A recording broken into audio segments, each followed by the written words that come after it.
en los militares, de lo que no sabemos, justamente por lo que dijo Balsa ayer, cuál es el carácter de estos nuevos cuadros que no tienen relación con los tiempos de la dictadura. Yo hago foco sobre el gobierno. El problema es que este es un gobierno represivo, es un gobierno que ya mató a 2 personas, es un gobierno que tiene presos políticos, es un gobierno que ha baleado a murguistas, a jubilados, a pensionados no contributivos, a personas que iban en muletas y en sillas de ruedas, a trabajadores de PepsiCo y de Cresta Roja y de tantos otros. Ha sido cruel. Es un gobierno atroz, es un gobierno represivo.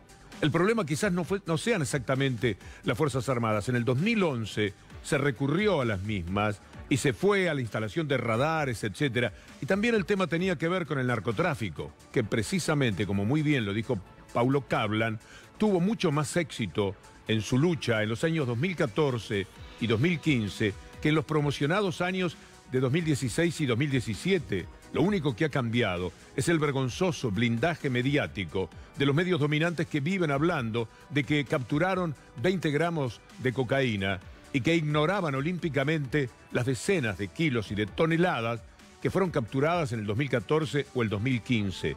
El drama no es exactamente que se recurra a los militares para una tarea específica y que esté dentro de lo que dice la ley. El problema es el gobierno. Este es un gobierno represivo que mata, que encarcela, que persigue a todo el mundo y que seguramente querrá hacerlo a través de los militares. Y si los militares acceden, será para cumplir órdenes. Y las órdenes de este gobierno son las que conocemos, son las que le costaron la vida a Santiago Maldonado, a Rafael Nahuel, 2 personas que fueron, una de ellas arrastrada a la muerte y la otra asesinada por este gobierno, que olímpicamente se pavonean los canales de televisión diciendo que eran mafiosos o que estaban armados hasta los dientes, como lo ha hecho Patricia Bullrich. El problema es estar en manos de Patricia Bullrich, es estar en manos de Mauricio Macri, gerentes de un establishment que tiene profundos lazos con la dictadura de otrora.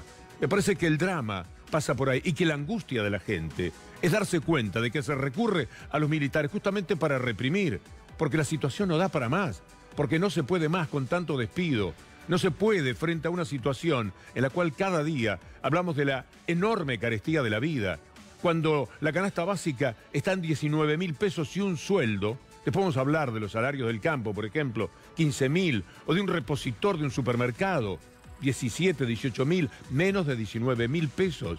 Y este es el límite para no ser pobre en la República Argentina.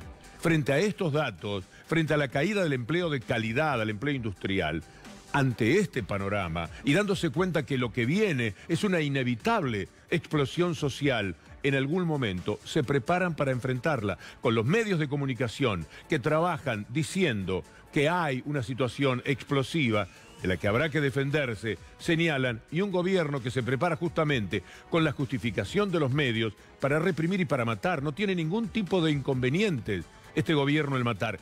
Y siguen muy olímpicos, siguen mintiendo. Patricia Bullrich, lo vamos a ver más tarde en la columna, diciendo que había huellas en las manos de Rafael Nahuel, huellas de armas que levantaban árboles de cuajo, y se sabe que eso es mentira. Miente siempre. Cuando se miente siempre es porque no se tiene una sola buena razón para esgrimir.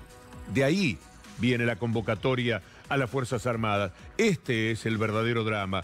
Por eso la angustia de la gente, porque se da cuenta de cuáles son los motivos que inspiran este procedimiento del gobierno. Quizás no sean estrictamente las Fuerzas Armadas, es el gobierno que es el que le va a dar las instrucciones a esas Fuerzas Armadas. Y entonces sí, que estamos en peligro. Iván, Luciana, la seguimos más adelante.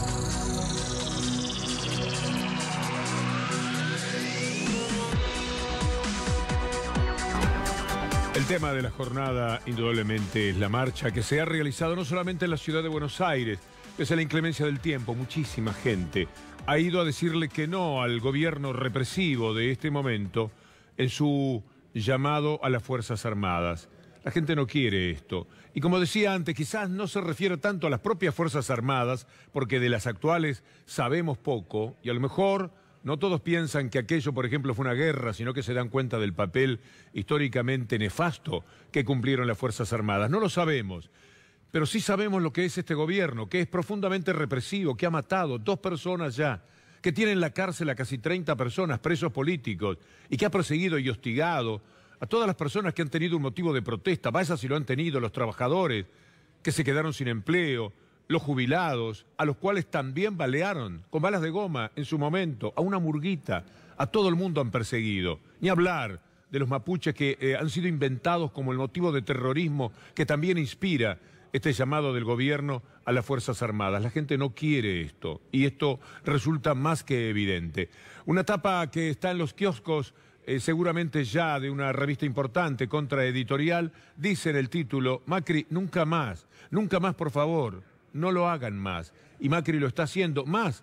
Ayer sostuvo nuevamente la necesidad que tiene de aplicar este decreto que viene a llevarse por delante a todas las leyes.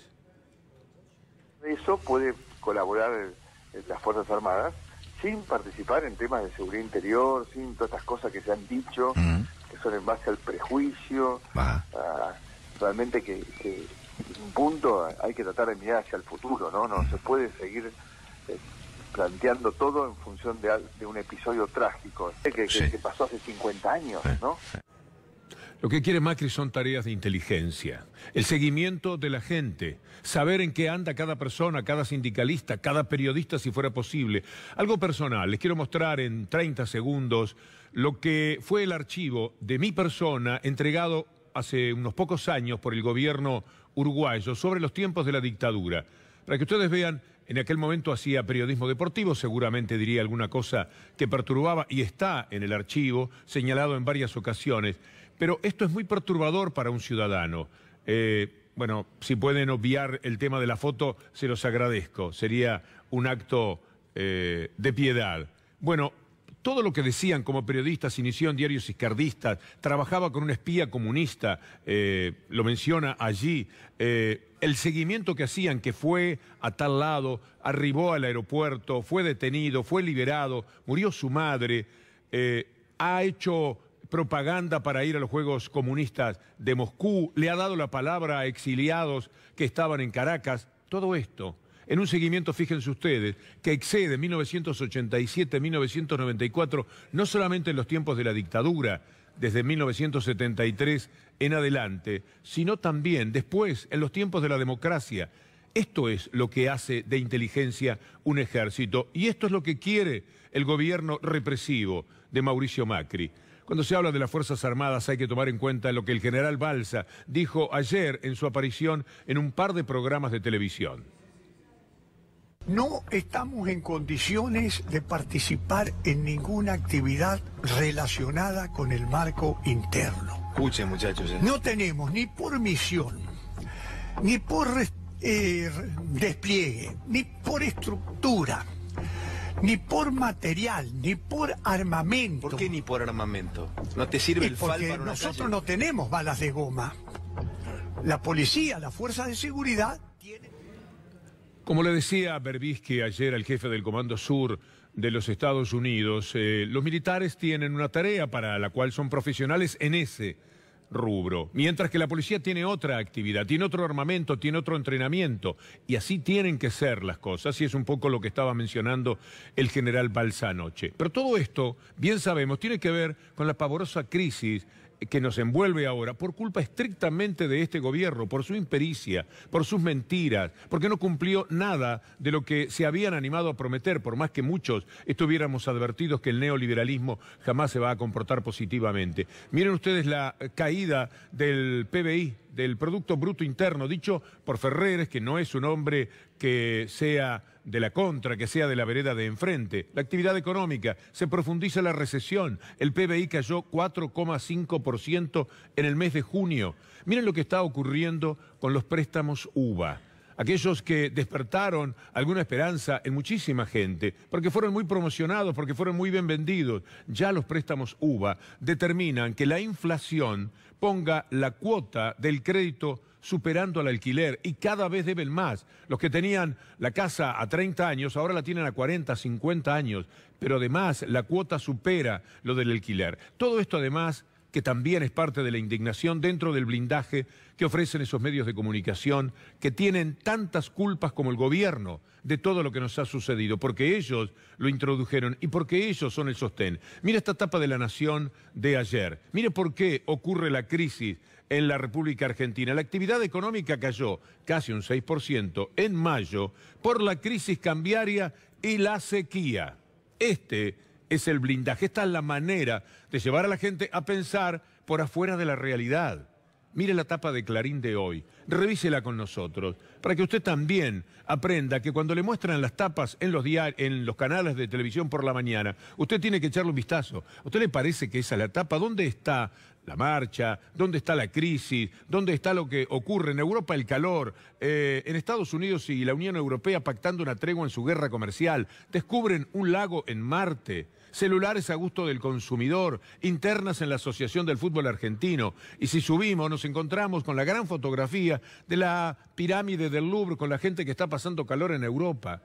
Es increíble, esto es el blindaje y esto es lo que tenemos que aprender a leer, porque de esta forma nos han estado mintiendo durante todo el tiempo, durante todo este año, como mentía Macri, por ejemplo, cuando hablaba del empleo de calidad, que se ha caído a pedazos también y que es un verdadero drama social. Escúchelo primero a Macri, invitando a pensar en aquel empleo de calidad que iban a tener todos los argentinos. Claramente este es el objetivo central, el más importante, en el que no podemos dejar de comprometernos. Educación y trabajo de calidad. Ahora mire esta placa. Hablando del trabajo de calidad, mire lo que ha sucedido en el mes de mayo. 16.900 empleos perdidos de empleos de calidad. En ese blindaje bochornoso ante la crisis es que se tiene que poner énfasis, porque estos números no integran la tapa. Es el calor de Europa lo que preocupa, es la sequía el motivo de todo. Esta es la manera de trabajar. Por eso cuando miramos solamente a Macri y a sus ministros, puestos en general además por los propios medios de comunicación, estamos casi perdiendo el tiempo. El enemigo no es exactamente un gerente. El enemigo es el poder real, lo que está por encima de estos hombres. Siga escuchando a Macri cuando habla del empleo de calidad.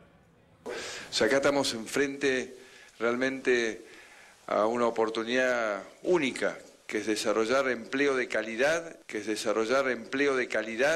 y en forma federal, ¿no? Auténticamente federal.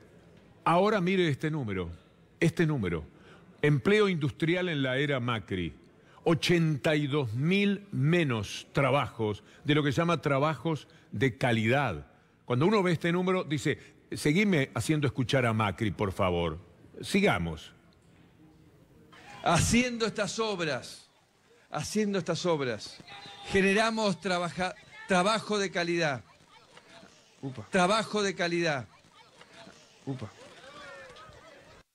Es cuando se le cayó la bandera, porque era demasiada la mentira y la patria se le vino encima a Macri. Mire esta otra placa para que vea dónde fue a parar el trabajo de calidad que este hombre prometía. El 85% de los nuevos empleos de Cambiemos, la fuente es el CEPA. Quisiera ver si el número 85.3 está bien o es 83.5. La diferencia es mínima, pero me gusta la precisión. Monotributistas estatales, asalariados de casas particulares. Esto es lo que ha creado como trabajo. El 83% son monotributistas estatales, asalariados de casas particulares. Eso sí, siempre hablando contra el empleo estatal, para poder echar a la gente que ellos tienen marcada porque le leyeron algo en Twitter, porque leyeron algo en Facebook, pero la realidad, y este dato también es muy interesante cuando hablamos del empleo, el campo creó, pese a todo lo que le dieron con el tema de las retenciones, 5.000 nuevos puestos de trabajo, aumentó solo 1,7 el empleo y sigue pagando los salarios más bajos con 15.349 pesos de salario promedio. Esto es 4.000 pesos por debajo de lo que hoy se necesita para no ser pobre en la República Argentina. Pero Macri habla contra el trabajo estatal también. Escúchelo. Existen en la última década la creación de más de 750.000 empleos públicos. La incapacidad de generar empleos que nos desafíen. ¿Quién le dice a Macri que esto es mentira? No nosotros, no nos vamos a permitir en este caso darnos esa autoridad. El CIPEC, que es irreprochable en cuanto a su tendencia ideológica, el CIPEC dice que Macri ha aumentado lo que es el gasto y la estructura del Estado a través de los ministerios. Un informe afirma que el gobierno de Mauricio Macri aumentó la estructura del Estado. El análisis de datos realizado por CIPEC señala que con la administración actual hay más nombramiento de funcionarios, eso sí, menos capacitados. Esta es la realidad. Entonces, cuando van contra la gente de Telam, que ya lleva un mes sin trabajo, ¿usted se acuerda del gol de Rojo? Ese día, no sé si lo tenemos ahí a la pasada, el gol de Rojo, porque ese mismo día, este gobierno, bastante desvergonzado, utilizó esa alegría para anunciar el despido de la muchachada de Telam. 354, que en realidad con otros anteriores son 357 despedidos.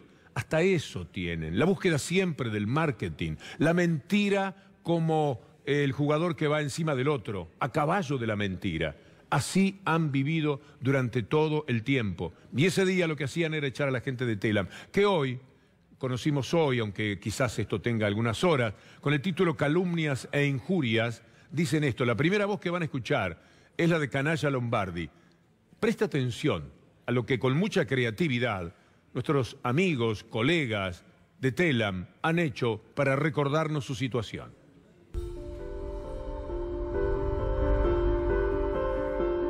Bueno, se transformó la agencia en una usina de propaganda partidaria. Una gran mayoría no tenía antecedentes periodísticos ni una preparación para ocupar la posición. Como siempre en estas cuestiones, los lobos se disfrazan de corderos. Un núcleo muy importante prefirió mantener sus posiciones ideológicas. Los propagandistas se quisieron esconder tras el noble oficio del periodismo. Que la agencia Telam era en un determinado momento una agencia volcada específicamente a la propaganda y operaciones políticas. Los delincuentes se esconden mandando falsas noticias.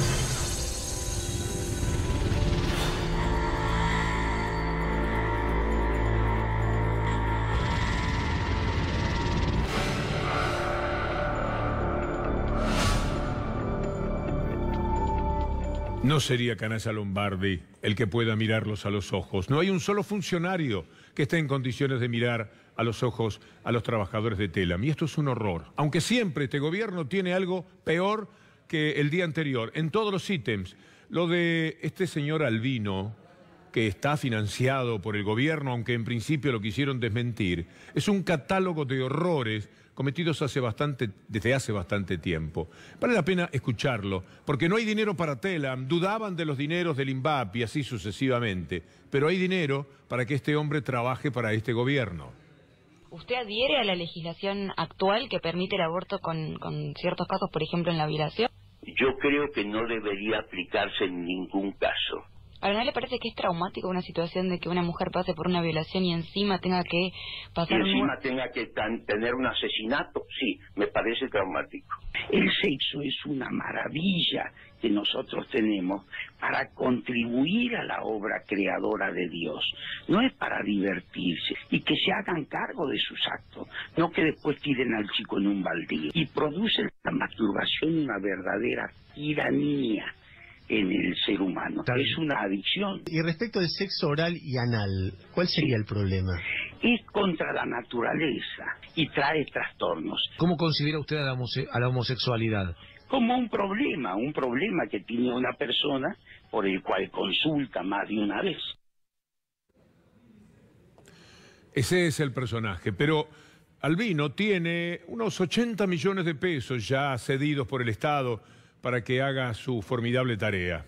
Esta placa nos lo recuerda, para preguntarnos si es posible que él tenga este apoyo del gobierno.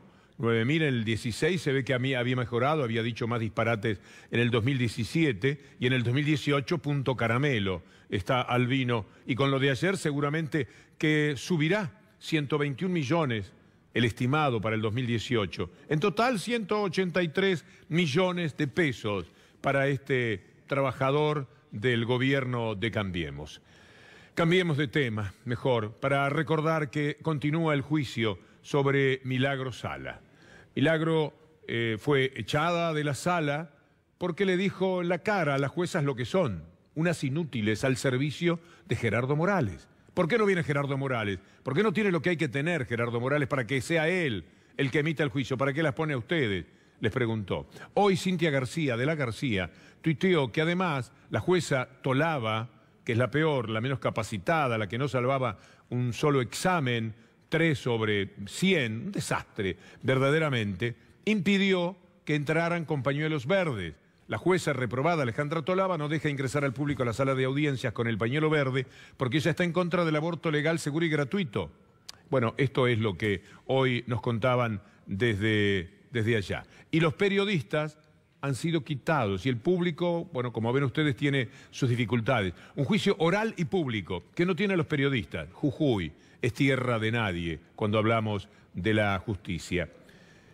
No vamos a dejar el pequeño capítulo que hoy le entregamos, aunque muchas veces es el más importante, a los aportantes truchos. Juan Carlos Monedero, hombre de Cambiemos, de España, recuerda, y con mucha precisión, que fue por esto mismo que Rajoy tuvo que dejar de ser presidente en España. Y aquí lo quiere naturalizar. Aquí Stanley dice que es un error. Aquí aparece Margarita Stolbizer, que vio luz y entró, y que se pone a hacer una denuncia, lo cual le baja el precio a la denuncia. Estábamos bien con las denuncias de María Teresa García, con la denuncia de nuestro excelente colega Amorín.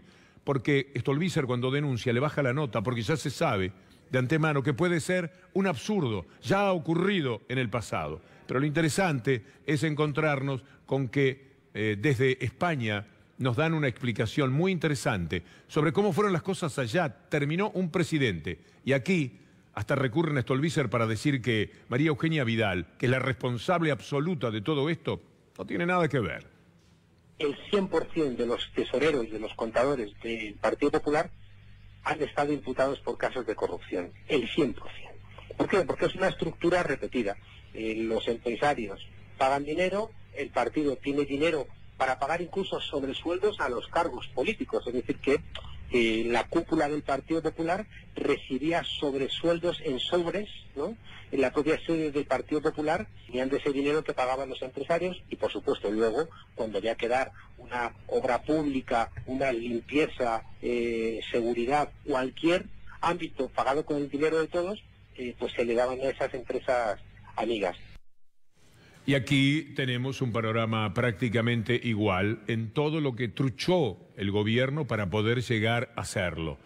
Y como corolario de todo esto, siempre el capítulo que tiene que ver con la justicia. ¿Cómo aspirar a la justicia cuando la ministra de Seguridad es capaz de mentir tranquilamente, y no una vez, sino en reiteradas ocasiones, que una de las víctimas, uno de los asesinados por este gobierno, Rafael Nahuel, tenía pólvoras en las manos y era poco menos que un mafioso? Por cierto, ya probadamente todo mentido. Pero escuchémosla para recordar de lo que son capaces. Desde nuestro punto de vista, está claro. ¿Sí? Sí, porque ya están todas las pericias. Hay 3 de los usurpadores, uno de los cuales era Nahuel, que murió, y 2 más, que uno hermano de Jones Walla, que tenían, ya salió pólvora en sus manos.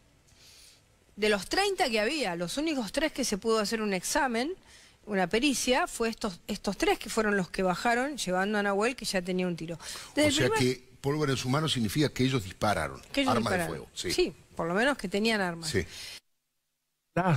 Absolutamente falaz en lo que está diciendo. Ya está probado que no había huellas en las manos del pobre Rafael Nahuel, asesinado a las órdenes de Patricia Bullrich. No había huellas, pero tampoco de sus compañeros. Es una barbaridad que pueda seguir paseándose por los programas de televisión con las mismas mentiras de siempre. Esto es lo que está ocurriendo. Pero, por suerte, aparecen algunas verdades o aproximaciones a las verdades. Un especialista en criminología, el señor Pruger, entrevistado por Página 12 por Adriana Meyer, hoy da datos que resultan escalofriantes respecto al crimen de Santiago Maldonado. Insiste en que el cuerpo fue plantado en el río después de haber sido conservado o mantenido en algún otro lugar, no se puede determinar cuál. Las investigaciones científicas que él ha realizado lo llevan a esa absoluta conclusión. Santiago Maldonado no murió allí, en ese mismo lugar donde lo depositaron. Esto es lo que dice Enrique Pruger, este especialista. Santiago Maldonado está ahora contenido en una película que me adelantan es excepcional, de Tristán Bauer, y que será estrenada la próxima semana. En el ND Ateneo estamos los periodistas seguramente, pero el público en general podrá verla, con imágenes que combinan la belleza estremecedora de la Patagonia con el crimen, con la represión, con la persecución, con el hostigamiento que mínimamente lo llevó a Santiago Maldonado hasta ese río Chubut, en el que no sabemos exactamente cómo encontró la muerte, por ser solidario, por ser noble, por entregarse al otro, por tomar una causa absolutamente idealista en tiempos en el que nadie tiene demasiado idealismo, o muy pocos. Y entonces allí estaba, acompañando, luchando, participando de un corte de ruta. Cuando los corrieron hacia donde no podían, en este río que no se animaba a atravesar, luego apareció muerto. Santiago Maldonado ahora, con el título El Camino de Santiago, es una película que esperamos porque necesitamos el reencuentro con lo que sea una aproximación a la verdad. Esa verdad de la que nos quiere alejar un juez, Otranto, o una ministra de Seguridad como Patricia Bullrich, o un juez o un medio de comunicación, como ya ha venido ocurriendo durante todo este tiempo, como bien recordaba anoche Gustavo Silvestre, que enumeró algunas de las copiosas mentiras que fueron diciendo durante todo el tiempo que Santiago Maldonado estuvo desaparecido. Por eso es que decimos en el final de cada una de estas columnas, muy dolorosamente, pensando en los presos políticos, pensando en los muertos del régimen, y ahora asustados y angustiados por la convocatoria de Macri a las Fuerzas Armadas en la Argentina de hoy, ni justicia. La seguimos mañana.